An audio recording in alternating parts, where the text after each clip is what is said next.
Hello students, कैसे हैं आप लोग। आई होप अच्छे होंगे। प्रिपरेशन आपकी एकदम अच्छी चल रही होगी। तो आज की क्लास में हम कवर करने वाले हैं पेल्विक इन्फ्लेमेटरी डिजीज यानी कि PID.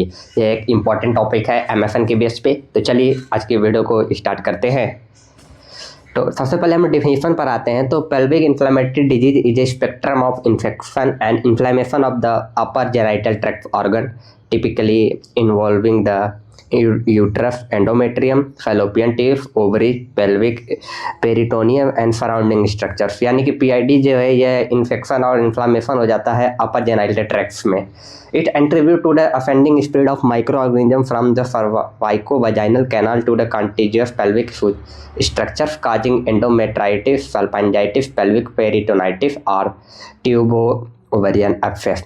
The cervicitis is not included in the list. The clinical syndrome is not related to pregnancy and surgery. तो ये देख सकते हैं आपकी इन्फ्लेमेशन हो जा रहा है पर नॉर्मल फैलोपियन ट्यूब हो गया, ये इन्फ्लेम्ड फैलोपियन यानी कि इन्फ्लेमेशन हो जा रहा है। ये सब कुछ इन्फ्लेम्ड आपको दिख रहा है। लेफ्ट साइड का देखिए आपको नॉर्मल दिख रहा होगा, राइट साइड में आपको कुछ इन्फ्लेम्ड दिख रहा है। तो ये डिफरेंस है। इसकी एपिडेमियोलॉजी देख लेते हैं। तो the incidence of pelvic infection is on the rise due to the rise in sexually transmitted disease. The incidence varies from 1 to 2% per year among sexually active women. इसके क्या रिस्क फैक्टर हो सकते हैं? तो menstruating teenagers, multiple sexual partners, absence of contraceptive pill use, IUD users, previous history of acute PID, area with high prevalence of sexually transmitted disease। तो ये इसके risk factor हो जाते हैं जैसे मेंस्ट्रुएटिंग टीनेजर्स और मल्टीपल सेक्स पार्टनर्स यानी किसी को और प्रीवियस एक्यूट PID हुआ और इंट्रायूट्राइन डिवाइस के यूजर्स को। प्रोटेक्टिव फैक्टर्स देख सकते हैं। कॉन्ट्रासेप्टिव प्रैक्टिस, इसमें barrier method specially condom, diaphragm with spermicides, oral steroidal contraceptives have got to preventive aspects, product thick mucus plug preventing ascent of sperm and bacterial penetration, decrease in duration of menstruation creates a shorter interval of bacterial colonisation of the upper tract, monogamy having partner who had vasectomy. अब इसके sign and symptoms देख लेते हैं।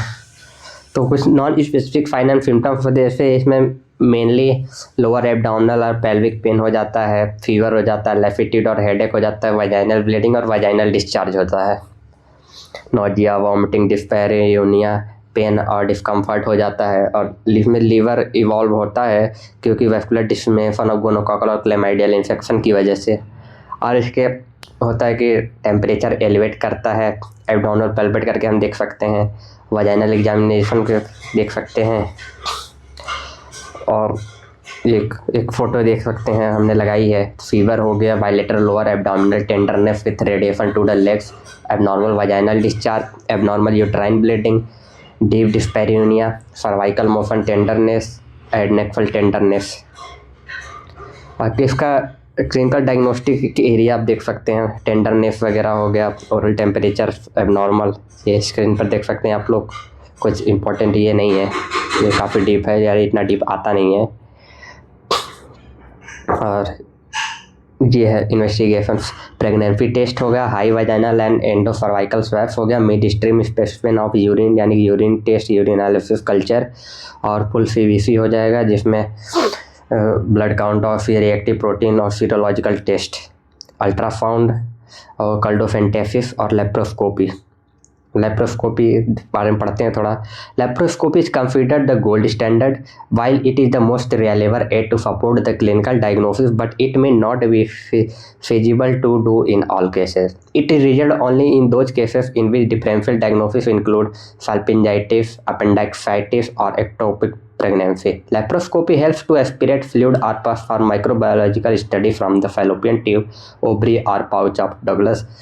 Non-responding pelvic mass needs laparoscopic clarifications. यह है laparoscopy. और इसके कुछ डिफरेंशियल डायग्नोसिस हो सकते हैं इसकी वजह से। Appendicitis, disturbed ectopic pregnancy, torsion of ovarian pedicle haemorrhage और rupture of ovarian cysts, endometriosis, diverticulitis, urinary tract infections. Complications इसके हो जाते हैं जैसे इमीडिएट में पेल्विक पेरिनोइटिस और इवन जनरलाइज पेरिटोनाइटिस और सेप्टिसीमिया, ये इमीडिएट कॉम्प्लिकेशन है। लेट कॉम्प्लिकेशन में हमें डिस्पेरिनिया देखने को मिलता है। इनफर्टिलिटी रेट इज 12% और chronic pelvic inflammation formed of adhesion और हाइड्रोसाल्पिंग्स और pyosalpinx and tubo ovarian abscess, chronic pelvic pain and ill health, increase risk of ectopic pregnancy. Treatment है इसमें प्रिंसिपल ऑफ थेरेपी है जैसे to control the infection in energetically, to prevent infertility and late sequelae and to prevent re infection, यानी 3 theory पर based है। सबसे पहले हमें इन्फेक्शन को कंट्रोल करना है, देन उसके बाद इनफर्टिलिटी को प्रिवेंट करना है, देन री इन्फेक्शन होने से रोकना है। और एक आउट पेशेंट थेरेपी है यानी ओपीडी में दिखाने के लिए है।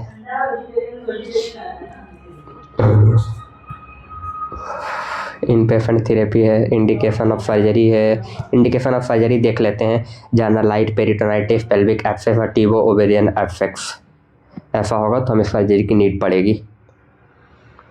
हाँ, प्रिवेंशन देख लेते हैं इसका क्या है। तो फिर पेशेंट को एजुकेट करना है ताकि कोई री इन्फेक्शन होने से बचे, और उसको वार्न करना है कि मल्टीपल सेक्सुअल पार्टनर से बचे। अगर सेक्सुअल एक्टिविटी कर रहे हैं तो कॉन्डम का यूज करें, और सेक्सुअल पार्टनर जो है वो प्रॉपर्ली इन्वेस्टिगेट होना चाहिए, कोई बीमारी वगैरह नहीं होनी चाहिए उसको। और प्रेगनेंसी देख लेते हैं। PID is extremely uncommon in pregnancy, probably due to the mucus cervical plug and the pregnancy itself impeding passage of organism into the fallopian tip. In pregnancy और ब्रेस्ट फीडिंग पेनिसिलिन और ceftriaxone can be used instead of ciprofloxacin. Erythromycin should be used instead of doxycycline or erythromycin, although azithromycin is not known to be harmful। Follow up में देख लेते हैं, repeat smear and culture test होगा और ये test वगैरह।